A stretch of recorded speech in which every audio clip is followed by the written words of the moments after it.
السلام علیکم، آپ دیکھ رہے ہیں یوٹیوب چینل عام سی باتیں، اور آج کی ویڈیو میں ہم بات کریں گے کل جو پی ڈی ایم یعنی مکس اچار پارٹی کا جلسہ ہوا ہے اس کے بارے میں، اور خاص طور پر نواز شریف نے جو تقریر کی اور پاکستان کے آرمی چیف کو نشانہ بنایا اس کے متعلق۔ اس جلسے کی سب سے خاص بات یہ تھی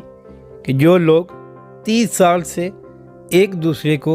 چور اور ڈاکو کہہ رہے ہیں، کل مل کر عوام کو بتا رہے تھے کہ وہ چور نہیں ہیں، یعنی پچھلے 30 سال یہ جھوٹ بولتے رہے ہیں، حالانکہ جھوٹ وہ کل بول رہے تھے، اس سے پہلے وہ جو ایک دوسرے کو کہتے رہے ہیں وہ سب سچ تھا، اور 8 سے زائد جماعتوں کا اتحاد تھا، پھر بھی لوگ اتنے جمع نہیں کر سکے، جس کی وجہ سے فضل الرحمان، مریم نواز اور بلاول بھٹو پورا دن سڑکوں پر خوار ہوتے رہے کہ شاید گراؤنڈ بڑھ جائے اور ہماری کچھ عزت بچ جائے۔ لیکن جب یہ لوگ جلسہ گاہ پہنچے تو وہ لوگ بھی جاننا شروع ہو گئے تھے جو آئے ہوئے تھے، اسی لیے مریم نواز نے مختصر سی تقریر کی جس کا نہ سر تھا اور نہ پاؤں، اور وہ چلی گئی، اور جب فضل الرحمان اور بلاول بھٹو نے تقریر کی تو تب تو جلسہ گاہ تقریباً خالی ہو چکی تھی۔ اب بات کرتے ہیں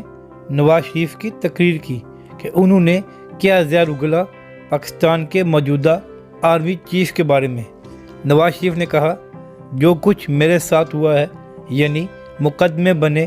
سزا ہوئی، نون لیگ الیکشن ہاری، اس سب کا ذمہ دار جنرل قمر باجوہ صاحب آپ ہیں،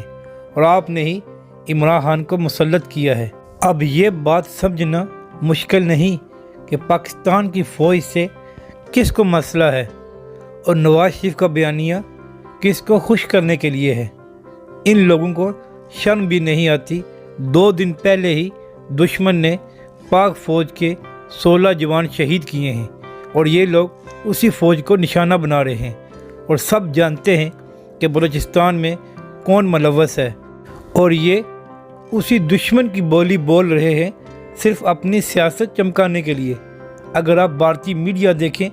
تو آپ کو پتہ چلے گا کہ وہ نواز شریف اور پی ڈی ایم کے جلسے کو کتنی ہائپ دے رہے تھے۔ آپ خود سوچیں، اگر نواز شریف کے الزامات میں کچھ بھی سچائی ہوتی تو نون لیگ ہاتھ پاؤں جوڑ کر اسی آرمی چیف کی ایکسٹینشن کے لیے کیوں ووٹ دیتی جس نے یہ سب نون لیگ کے ساتھ کیا تھا۔ تو اصل بات یہ ہے کہ نواز شریف نے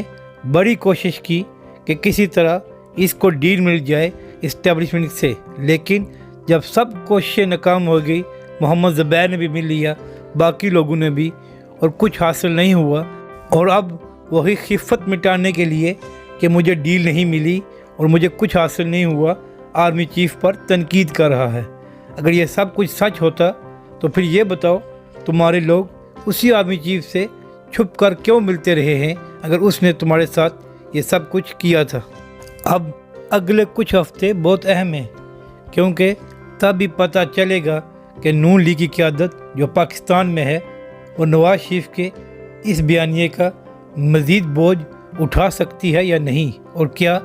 پیپلز پارٹی بھی اس بیانیے پر نون لیگ کا ساتھ دے گی یا وہ ان سے علیحدہ ہو جائے گی۔ اس لیے اگلے کچھ ہفتے بہت اہم ہے پاکستان کی سیاست کے لیے۔ اگر آپ کو ہماری یہ ویڈیو اچھی لگے تو اسے لائک اور شیئر ضرور کریں، اور ہمارے چینل کو بھی سبسکرائب کریں۔